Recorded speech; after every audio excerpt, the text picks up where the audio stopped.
नमस्कार दोस्तों, स्वागत है आपका स्टडी आईक्यू में। आज हम लोग एक बहुत ही जरूरी चर्चा करने वाले हैं on the office of governor. देखिए, जो गवर्नर का टॉपिक है वो यूपीएससी का फेवरेट रहा है। क्यों? क्योंकि हर साल और एवरी ऑल्टरनेट ईयर हम लोगों ने देखा है कि गवर्नर का इशू हमेशा क्रॉप अप होता है। देखिए 2016 में अगर मैं बात करूं, 2016 में अरुणाचल प्रदेश में गवर्नर ही नहीं स्पीकर भी न्यूज में थे। 2017 में तमिलनाडु के गवर्नर भंवरीलाल पुरोहित न्यूज में थे। 2018-19 में अगर बात करें, कर्नाटका के governor Vajubhai Vala was in news for the use of powers, extensive powers government formation के related. 2020 was a year of corona, but 2021 में फिर से भी वेस्ट बंगाल में governor Jagdeep Dhankhar he has again come into news. क्या हुआ रिसेंटली? वेस्ट बंगाल में इलेक्शन हुए, इलेक्शन के बाद इलेक्शन के रिजल्ट्स आए, रिजल्ट के बाद देखिए वायलेंस हुआ वहां पे, right? Because of victorious parties trying to demonstrate their victory, the aggrieved party, the fight ensued and violence was seen in many parts of West Bengal. अब इसके बाद क्या हुआ? वेस्ट बंगाल के जो गवर्नर है जगदीप धाकड़, he visited the riot hit areas in Cooch Behar, in Nandigram, in other places, and he gave certain statements which were critical of the government. तो यहां पे हम लोग चर्चा करेंगे कि गवर्नर्स की क्या पावर होती है। क्या यहां पे गवर्नर जगदीप धाकड़ ने did he violate the constitutional principles? इसके ऊपर हमारी चर्चा होने वाली है। और इस वीडियो में आप क्या जानोगे? मैं आपको कॉन्स्टिट्यूएंट असेंबली डिबेट्स के बारे में बताऊंगा with respect to the institution of governor. एक सवाल उठाएंगे इसी इंसिडेंट के ऊपर और इस सवाल का जवाब देने की कोशिश करेंगे। क्यों institution of governor is always a bone of contention और is always a part of this current affairs, why the issue crops up again and again, इसके बारे में एक जानकारी करेंगे। और अगर आप यूपीएससी सिविल सर्विसेज एग्जामिनेशन के एस्पिरेंट है तो अंत में आपके लिए कुछ सवाल भी है। So stay tuned with me for all this information. I am your friend Rahul Saigaonkar. अगर आप मुझे फॉलो करना चाहते हो, can follow me on the ID Rahul Sai 222। मेरा फेसबुक, इंस्टाग्राम और टेलीग्राम चैनल का आईडी सेम है। इसके अलावा अगर आप यूपीएससी सिविल सर्विसेज एग्जामिनेशन की तैयारी कर रहे हैं जो आपको in the elite IAS and IPS में भर्ती दिलाता है, we have a smart course for you for UPSC civil service examination, prelims, mains, current affairs, a lot of content is available. Just visit studyiq.com या फिर download करें हमारा app to know more and avail the services. चलिए जानते हैं exactly क्या हुआ। देखिए, ये खबर तो सब लोग जानते हैं कि वेस्ट बंगाल में इलेक्शन हुआ 2021 में। मई 2 को रिजल्ट आया। मई 2 के बाद हमें पता चला कि TMC, that is Trinamool Congress, and Mamata Banerjee is headed for the third term, although Mamata Banerjee herself lost a seat from Nandigram, but nonetheless she will be chief minister candidate. अब इसके बाद क्या हुआ? इसके बाद देखिए पोस्ट पोल वायलेंस शुरू हुआ। इलेक्शन तो हुआ, इलेक्शन के रिजल्ट भी आ गए, लेकिन उसके बाद violence continued in Bengal, specially against the voters, against some people, against the opposition leaders etcetera. 11 killed in Bengal in post poll violence और सेंटर सॉट अ रिपोर्ट। ये सब हम लोग जानते हैं। लेकिन इन सब के बीच एक और इंसिडेंट हुई। क्या हुआ? वेस्ट बंगाल के जो गवर्नर है Jagdeep Dhakad, he visited the violence hit areas. अब इसका खंडन किया तृणमूल कांग्रेस ने। देखिए, Bengal governor's plan itself to visit violence hit areas, it started a row, यानी कि उन्होंने तो विजिट किया, उन्होंने कुछ टिप्पणी की वायलेंस के ऊपर। उसके बाद तृणमूल कांग्रेस ने उसे अनकॉन्स्टिट्यूशनल बता दिया। जब गवर्नर विजिट करने गए to the riot hit areas, he was shown black flags during the visit also. Now, this created a controversy कि गवर्नर के पास क्या ये पावर है कि वो इस इशू को पॉलिटिसाइज करे या फिर इसके ऊपर टिप्पणी करे, क्योंकि गवर्नर एक कॉन्स्टिट्यूशनल ऑफिस है। तो इस सारे डिस्कशन का एक सवाल जरूर उठता है कि did waste Bengal governor Jagdeep Dhankhar and his visit to the areas that are hit by post poll violence, did they transgress the bounds of constitutional property? मैं माफी चाहता हूं कि मैंने इस तरह की यहां पे लैंग्वेज इस्तेमाल की, क्योंकि कई बार यूपीएससी के सवालों में भी ऐसे आता है कि मेंस में काफी लंबे सवाल होते हैं, काफी कॉम्प्लिकेटेड लैंग्वेज भी एक आध बार यूज की जाती है। तो यहां पे इसका मतलब क्या है? देखिए, मैं आपको यहां पे इस सवाल का मतलब समझाता हूं। सिंपल सी चीज है कि गवर्नर ने विजिट किया वायलेंस हिट एरियाज को, वहां पे कुछ उन्होंने टिप्पणी की। क्या वो जो इंसिडेंट था जहां पे उन्होंने विजिट किया, does it break the bounds of constitution, यानी कि संविधान के जो दायरे हैं जहां पे गवर्नर की कुछ पावर्स दी गई है, राइट? तो गवर्नर ने क्या उस पावर्स को ट्रांसग्रेस किया, यानी कि जो संविधान में जो लिखा गया, संविधान में जो उनको पावर दिया गया, क्या उन्होंने उससे भी ज्यादा पावर्स इस्तेमाल किए?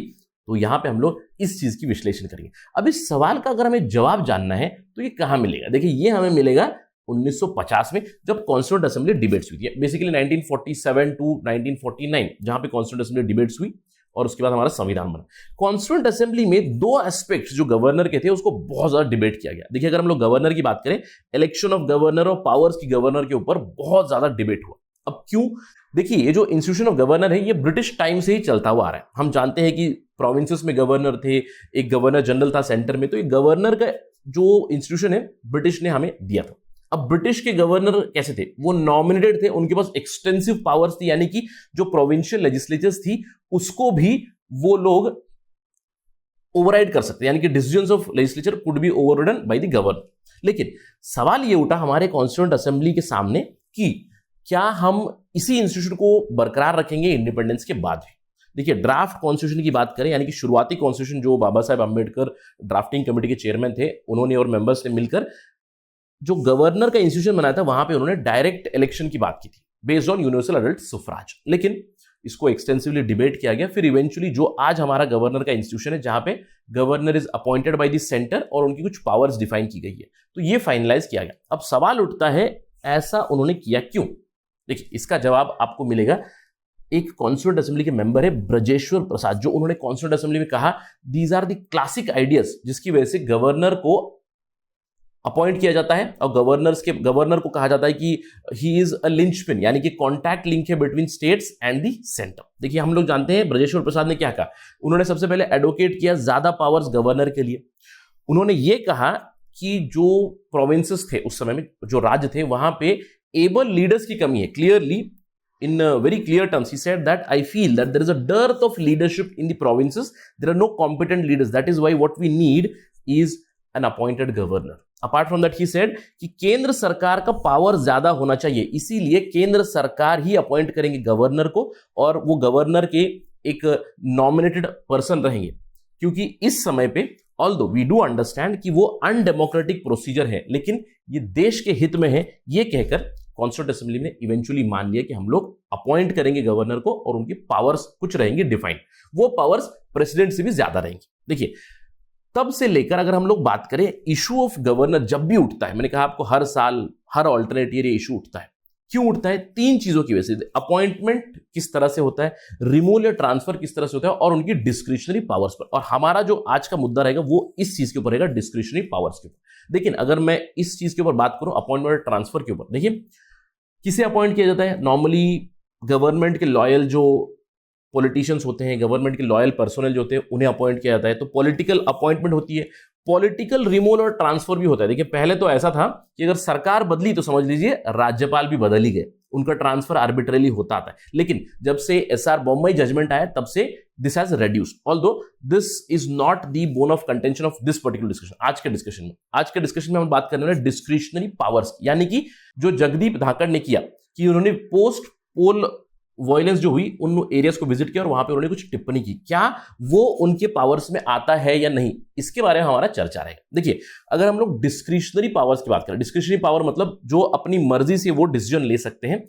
राज्यपाल के पास ज्यादा पावर से इन कंपैरिजन टू प्रेसिडेंट। अब कैसे? देखिए, सबसे पहले तो एक डिस्क्रिशनरी पावर है गवर्नर के पास आर्टिकल 356 के अंडर, जहां पे वो प्रेसिडेंट्स रूल रिकमेंड कर सकते हैं। वो उनकी डिस्क्रिप्शन होती है, वो अपनी एक रिपोर्ट भेजेंगे केंद्र सरकार को, प्रेसिडेंट को, कि इस पर्टिकुलर राज्य में governance is not happening according to the constitution, तब जाकर प्रेसिडेंट्स रूल लग सकता है। तो this is discretionary power of the governor. Yes, इसके अलावा आर्टिकल 200 में भी डिस्क्रिशनरी पावर है। अगर समझिए कोई बिल है जो स्टेट लेजिस्लेचर ने पास किया है, उसको अप्रूव करना है, रिजेक्ट करना है, ये प्योरली गवर्नर का डिस्क्रिशन रहेगा। आर्टिकल 201 में भी डिस्क्रिशन है। अगर कोई बिल जो लेजिस्लेचर ने पास किया है स्टेट की, उसे राज्यपाल या तो अप्रूव कर सकते हैं या तो रिजेक्ट कर सकता है या फिर प्रेसिडेंट की रिकंसिडरेशन के लिए भेज सकते हैं। तो ये भी उनका डिस्क्रिशनरी पावर है। इसके अलावा जहां पे भी समझिए यूनियन टेरिटरीज का पावर दिया है गवर्नर्स का, तो वो भी उनकी डिस्क्रिशनरी पावर्स में आ जाएगा।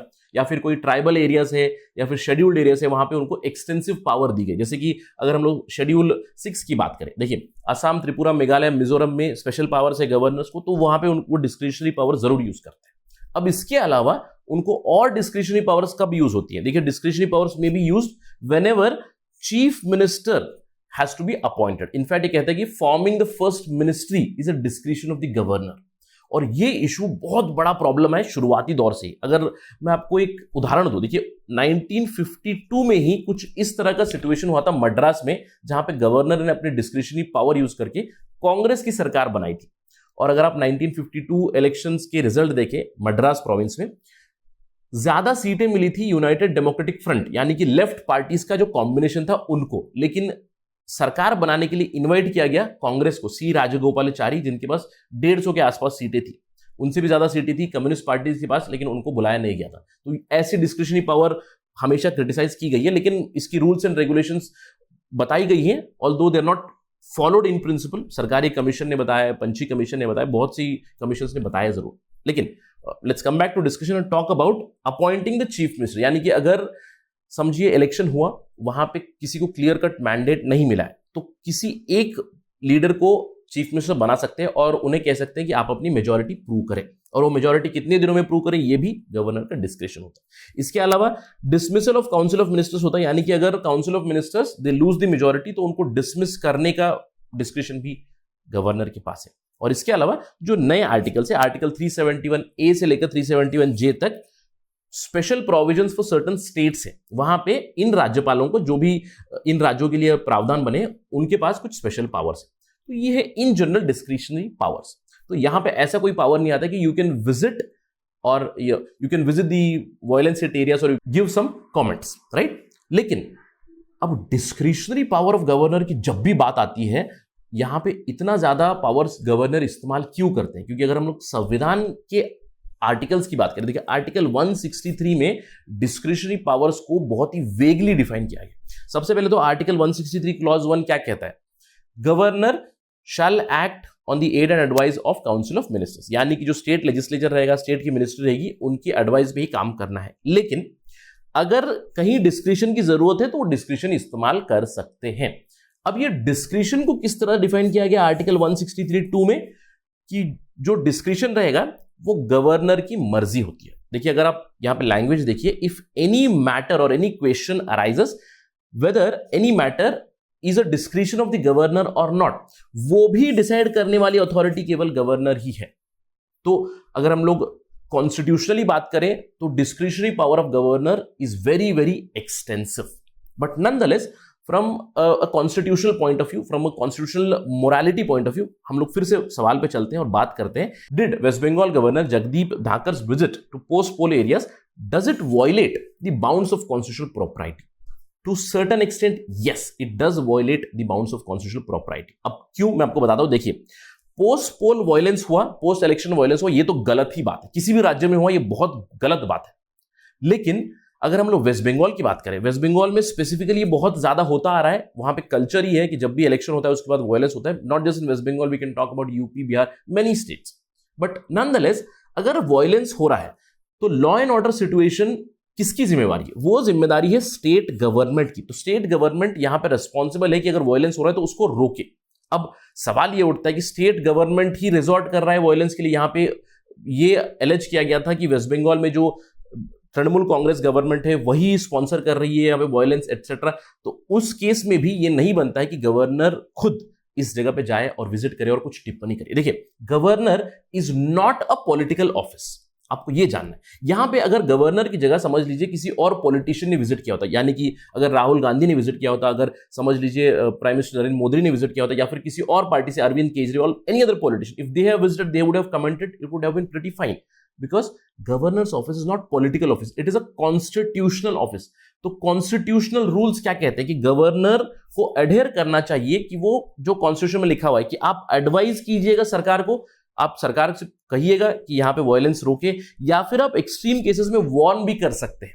That would be a correct constitutional rule rather than politicizing the issue। In fact अगर मैं एक्सट्रीम लेवल की बात करूं तो यहां पे अगर गवर्नर ऑफ वेस्ट बंगाल पहले वार्निंग देते, उसके बाद it would have been rather legal and constitutional कि वो आर्टिकल 356 इंपोजिशन के लिए कहे अगर और वायलेंस चलेगा, strictly speaking from legal and constitutional point of view, rather than politicizing this issue by visiting there and giving certain comments।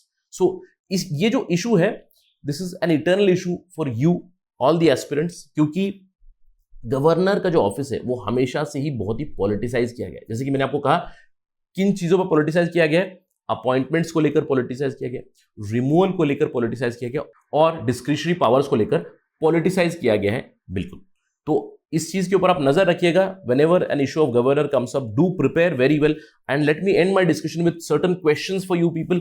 देखिए काफी सिंपल से सवाल बन जाते हैं. Governors office is constitutional head of the state rather than being agent of the center. Try to analyze this statement in recent events. इसके अलावा governor की क्या डिस्क्रिशनरी पावर है इन कंपैरिजन टू प्रेसिडेंट, ऐसे भी सवाल आ चुके हैं. You have to illustrate with certain examples, give the examples of the articles that I have given here. तो आप इन चीजों को अटेम्प्ट जरूर कीजिएगा. This is going to help you in your preparation for the civil services examination. That's it from my side right now. Thank you very much. जय हिंद.